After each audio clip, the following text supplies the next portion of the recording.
দেশের এলপিজি খাতের সরবরাহ ব্যবস্থাপনায় ৯২% কাজ করছেন বেসরকারি খাত। বর্তমানে আবাসিক, শিল্প এবং গাড়িতে যে ব্যবহৃত হচ্ছে এলপিজি তার সিংহভাগই দিচ্ছেন বেসরকারি খাত। এলপিজি খাতে আসন্ন বাজেটে কোনো ধরনের প্রণোদনা, সহযোগিতা কিংবা নীতিগত সহায়তার প্রয়োজন আছে কিনা সেই বিষয়টি নিয়ে আজ আমরা কথা বলতে এসেছিলাম এলপিজি খাতের অপারেটরদের সংগঠন লোয়াবের সভাপতি আজম চৌধুরীর সঙ্গে। এলপি গ্যাস নিরাপদ সরবরাহ করা এবং তার অবকাঠামোগুলো উন্নয়ন করা। এখানে আসলে অনেকেই প্রথম বুঝতে পারেনি যে এটা তো ক্যাপিটাল ইন্টেন্সিভ একটা ইন্ডাস্ট্রি। এখানে অনেকেই শুরু করেছে, যেমন কেউ একটা স্টোরেজ করেছে, কেউ একটা ফিলিং করার চেষ্টা করেছে, এইভাবে করে একটা পুরো প্যাকেজটাকে ব্রেক করে একটা অংশ নিয়ে ট্রিট করার চেষ্টা করছে। কিন্তু আসলে বাজারের যে চাহিদা, যে ডিমান্ডটা, সেটা পূরণ করার জন্য আপনি একটা কম্প্রিহেন্সিভ সাপ্লাই সিস্টেম দরকার। আপনাকে তো বলতে পারবো না যে আমি স্টোরেজ করে প্রোডাক্ট নিয়ে এসে আপনাকে দিয়ে দিলাম।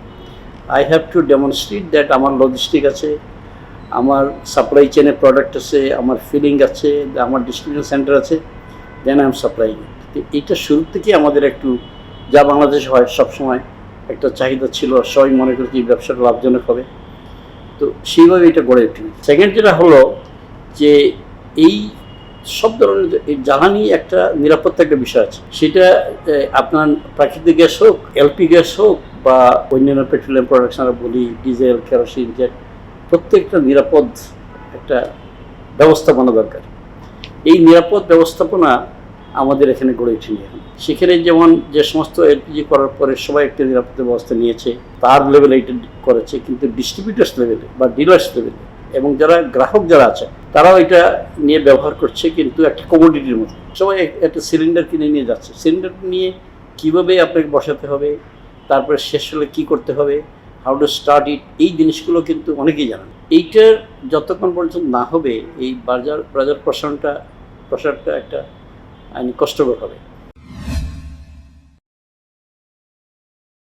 এলপিজিতে এখন যে অবস্থা, যেমন আমি তো নিজেই বুঝি, আমরা তো ধরেন সেটা হচ্ছে যে আমরা একটা ব্যবসায়ী সবাই একটা আপনার চাচ্ছে যে কর যাতে না হয়, ট্যাক্স না হয়। আবার এইটাও আমরা বুঝি ট্যাক্স না হলে তো দেশ চলবে। এই যে এত আপনার সাবসিডি দিয়েছে সরকার, এলপিজিতে কিন্তু কোনো সাবসিডি নাই। আপনাদের ডিজেলের সাবসিডি আছে, এলএনজিতে সাবসিডি আছে, সব জায়গায় সাবসিডি আছে, শুধু একটা মাত্র জ্বালানি যেখানে এখন কোনো সাবসিডি হয়নি, দেওয়া হয়নি। তো এটা আমরা পুরোপুরি কমার্শিয়াল।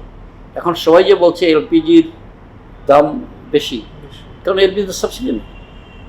আপনি যদি কম্পেয়ার করেন সাবসিডি যে আমাদের যেগুলো দিচ্ছে সরকার ডিজেলে বা অন্যান্য পেট্রোলিয়াম প্রোডাক্টস, তাহলে দেখবেন আমাদের এলপি গ্যাসের মূল্য অনেক কম।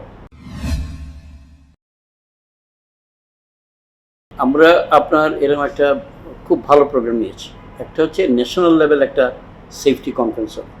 সেখানে যেমন আমরা যদি বলেন যে আমাদের ইন্ডাস্ট্রিতে আছে, আমাদের বিজনেসে আছে, রেস্টুরেন্টে আছে, সেগুলোতে আছে, বাড়িতে সবাইকে ডাকা হবে।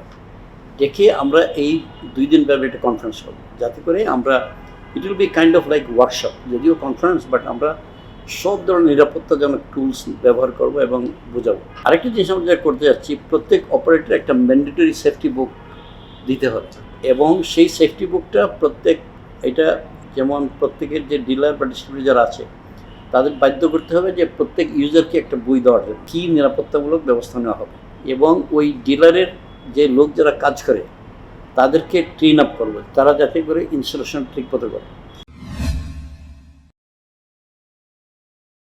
বিদেশি যারা আসছে তারা কিন্তু যেমন দেখেন এখানে এই যে বিদেশি যারা আসছে নতুন কোনো স্ট্যান্ডার্ডস বা কোনো কিছু সেট আপ করেন। LPG operation system around the world same safety, same issue, same logistic. তো বিদেশি কোম্পানিগুলো যারা এখানে আসছে কম্পিট করছে, তারা করছে কারণ তাদের একটা অ্যাডভান্টেজ, তারা ক্যাপিটাল ইন্টেন্সিভ সক্ষমতা, মানে বিনিয়োগ করার জন্য যে সক্ষমতা দরকার সেটা তাদের আছে। লোকাল কোম্পানিগুলোর সবগুলোর এই ক্ষমতা নেই, টপ 5-এর ভিতরে নেই, অনেক নিচে আছে।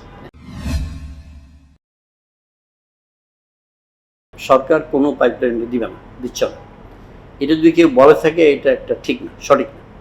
কারণ একটা হচ্ছে গ্যাসের প্রাপ্যতা একটা বিরাট সমস্যা, ন্যাচারাল গ্যাস। তারপর এটা একটা ইম্পোর্ট বিষয় হয়ে গেছে, উৎপাদন খাতে এটার বেশি প্রয়োজন। আর এই জ্বালানিটা হচ্ছে আপনি বার্ন করা। সো আপনি বাসায় নিয়ে বার্ন করার চেয়ে প্রোডাক্টিভ করে ব্যবহার করা সবচেয়ে বেশি জরুরি। সেই জন্য আমি মনে করি সরকার আর এটা কোনো পাইপলাইন গ্যাস দিবে না।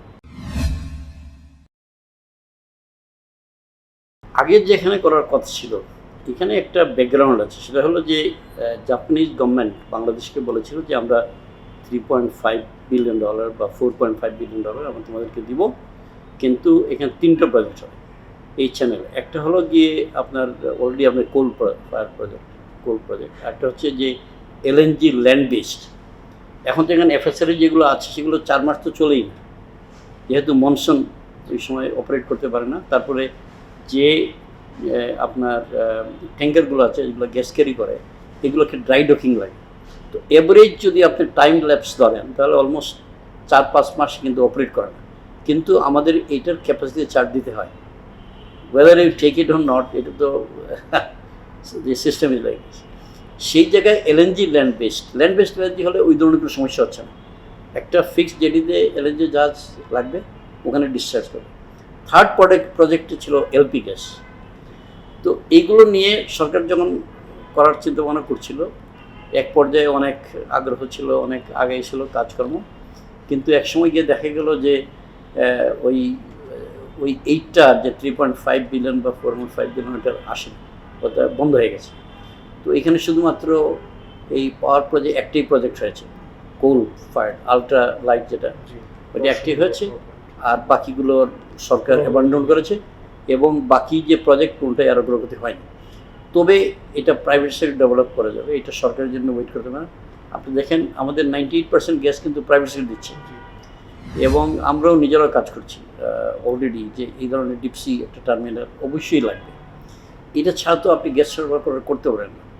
এটা অনেক মূল্য বেশি বাজার। এটা আরেকটা কারণ হচ্ছে যে আপনার একটা সিকিউরিটি অ্যান্ড সেফটি নাই সাপ্লাই, সেই জন্য আপনার deep sea terminal is a must. এটা হবে আগামী 2-3 বছরের ভিতরে, আপনি দেখবেন এটা হয়ে গেছে। এগুলো done by the private sector. সরকার পার্টিসিপেট করুক না করুক, প্রাইভেট সেক্টর করে ফেলবে।